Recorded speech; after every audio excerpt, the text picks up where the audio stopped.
Am 1. Mai, da mache ich einmal das. Also nicht wahnsinnig viel. Und je nachdem, wo du wohnst in der Schweiz, hast du am 1. Mai auch immer frei, weil das ist ein Viertag und heisst Tag der Arbeit. Was jetzt aber ein bisschen komisch ist, wieso genau gehen wir an dem Tag, wo Tag der Arbeit heisst, nicht arbeiten? Die Antwort darauf gibt es jetzt in deinen SRF-Kindernews.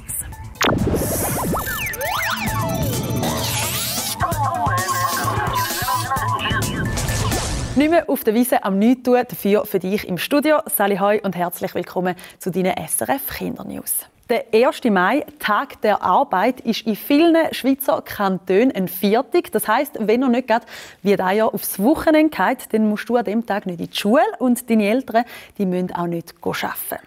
Auch in anderen Ländern haben die Leute am 1. Mai frei. Wieso das so ist, das erfährst du jetzt. Heute ist der 1. Mai. Das ist ein Feiertag und der heißt Tag der Arbeit. An diesem Tag muss Anton nicht zur Schule und seine Mutter muss nicht arbeiten. Die beiden haben frei. Warum aber heißt es dann Tag der Arbeit, obwohl man an diesem Tag gar nicht arbeitet? Die Geschichte des Tags der Arbeit beginnt am 1. Mai 1886 in den USA.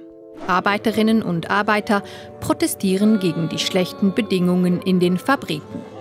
Sie sind nicht mehr bereit, jeden Tag 12 Stunden lang hart zu arbeiten und trotzdem nicht genug Geld für sich und ihre Familien zu haben. Sie fordern an einer Demonstration, dass an einem Arbeitstag nur noch 8 Stunden lang gearbeitet werden soll. Die Demonstration endet mit Gewalt und es sterben sogar Menschen. Um jedes Jahr an die Opfer zu erinnern, wird der 1. Mai zum Kampftag der Arbeiter ernannt. 4 Jahre später, am 1. Mai 1890, wird dann erstmals nicht nur in den USA, sondern weltweit für den 8-Stunden-Arbeitstag demonstriert.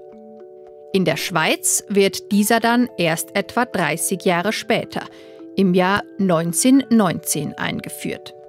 Es ist aber bis heute so, dass in vielen Ländern die Menschen für zu wenig Geld sehr hart arbeiten müssen.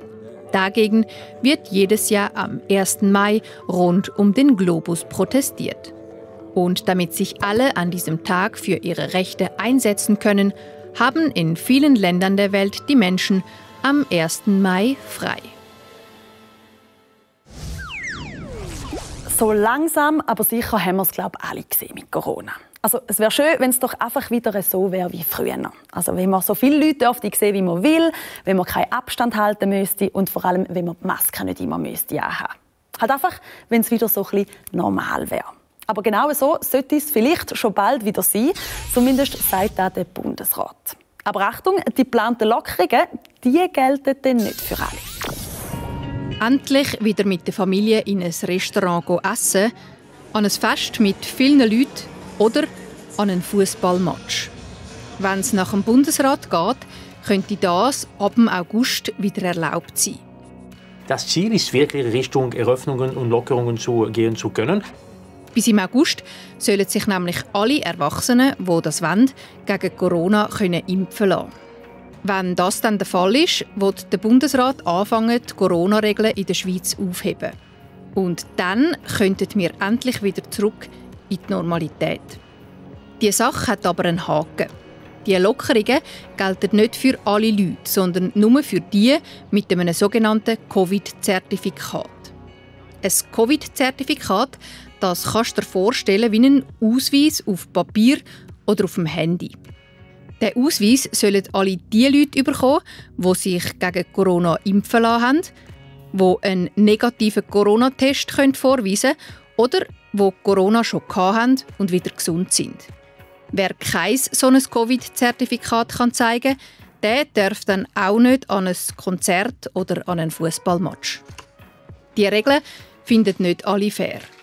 Es gibt auch Leute, die sich nicht wollen oder nicht können impfen lassen. Zum Beispiel, weil sie den Impfungen nicht trauen oder weil sie allergisch sind auf einen Impfstoff. Dass diese Leute ausgeschlossen werden, während alle anderen wieder ein fast normales Leben führen können, das sei nicht gerecht. Andere wiederum finden, so ein Covid-Zertifikat sei eine gute Sache und der einzige Weg zurück in einen normalen Alltag. Sie finden, dass jeder ja die Möglichkeit hätte, um sich impfen oder testen zu lassen. Und die das machen, die sollen sich darum im Alltag auch nicht mehr so stark einschränken.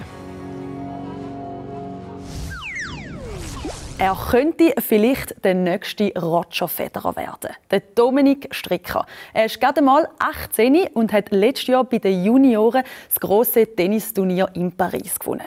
Mittlerweile da spielt er schon bei den Grossen und hat auch dort schon ein Turnier für sich entscheiden. Wer das junge Tennistalent ist, wir sind ihn beim Training besuchen.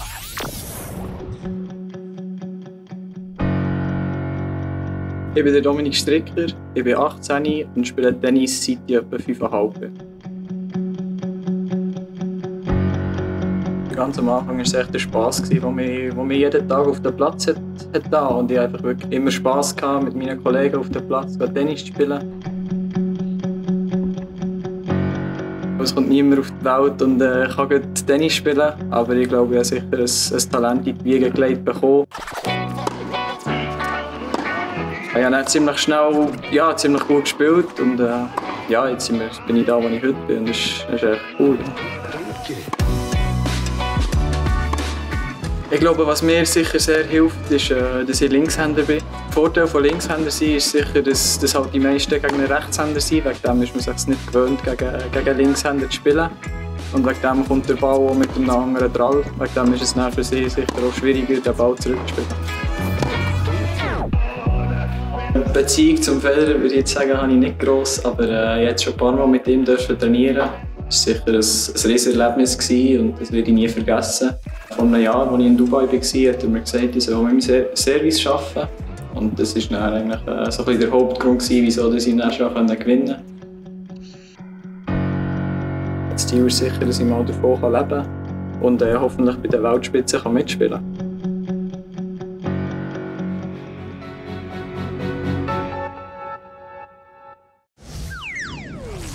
Die Züge von der SBB, die kennst du wahrscheinlich. Sie sind so rot-blau angestrichen, zum Teil doppelstöckig und fahren in der ganzen Schweiz umeinander. Und vielleicht ist es auch schon passiert, dass dein Zug ausgefallen ist und dann ist ein alter Wagen vorgefahren. Jetzt, nach mehr als 60 Jahren, ist aber Schluss. Die alten Wagen die kommen von der Schiene und werden mit neueren, moderneren und vor allem klimatisierten Wagen ersetzt. Und die Alten, die kommen zum Teil noch ins Museum oder werden einfach verkleinert und verschrottet.